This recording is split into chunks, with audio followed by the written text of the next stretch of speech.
Hey everyone, welcome to the Love of Books, Movies, and Laughter. My name's April, and today we're going to be doing the start of our month-long review on Tim Dorsey. He's an author who wrote a series from Florida with a character called Serge A. Storms. And this is definitely a different character than I normally read. For those who normally read the romance or the fantasy and the sci-fi, sometimes you just need a little bit of a break. You need something that's a little more entertaining and lighthearted without being super complicated to understand.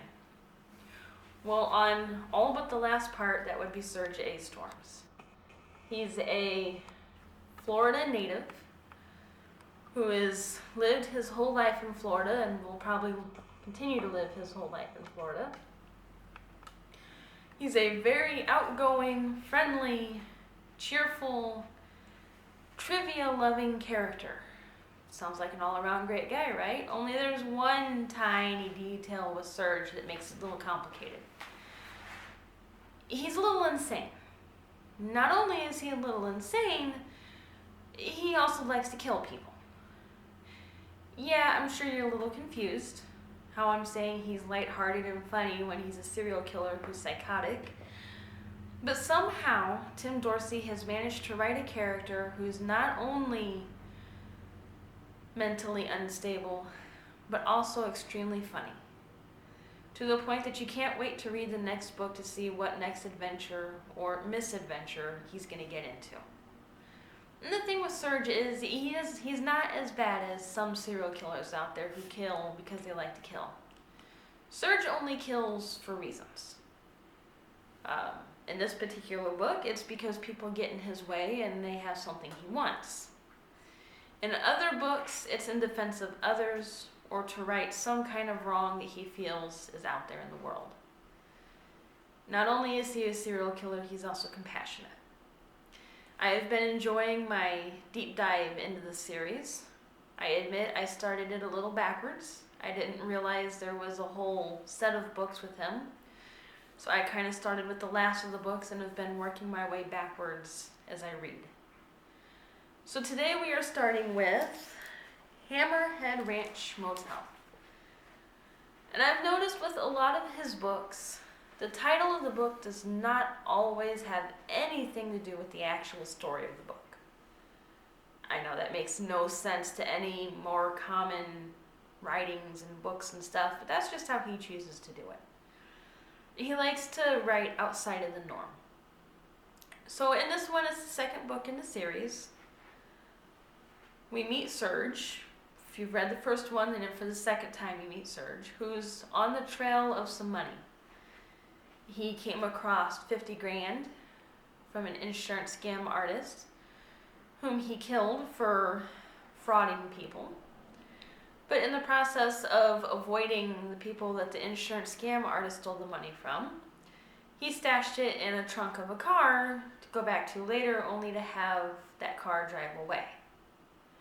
So then we follow Serge as he tries to locate the money and the many misadventures he has getting his hands on the money. He ends up staying at a motel that ironically is called Hammerhead Ranch Motel, where there is a wide variety of crooks, criminals, and not so pleasant people staying. We follow through very many adventures that don't seem to make a whole lot of sense to the whole story. Truth be told, this entire book doesn't make sense at all.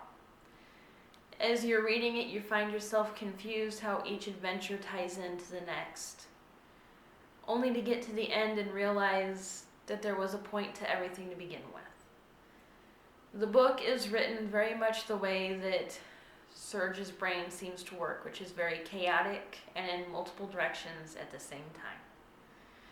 You can have one scene that makes no sense at all, and then halfway through it suddenly ties in and makes perfect sense. If you're looking for a lighthearted, entertaining, comical book, but you still want a touch of that psychotic serial killer to read about, then this is the series I highly recommend for you. There is, as always, a little bit of sadness, a little bit of laughter, a touch of romance. Not a ton, just a touch throughout these books. I give this one 4.5 stars out of 5 for being well written, entertaining, and a character that I find myself liking even though technically I shouldn't. The only reason he doesn't get 5 is because of how it's written. It's a very chaotic, sometimes hard to follow kind of book, and not everyone can handle that kind of style. But for those of us that can think on different ways at once, and we're able to focus a little more, I definitely say pick up this book along with the others. I hope you've enjoyed this, and if you've read this book, please feel free to leave a comment below and chat about it. If you have other authors like this, please let me know. I love finding the weird ones out there. Until next time, guys, keep reading.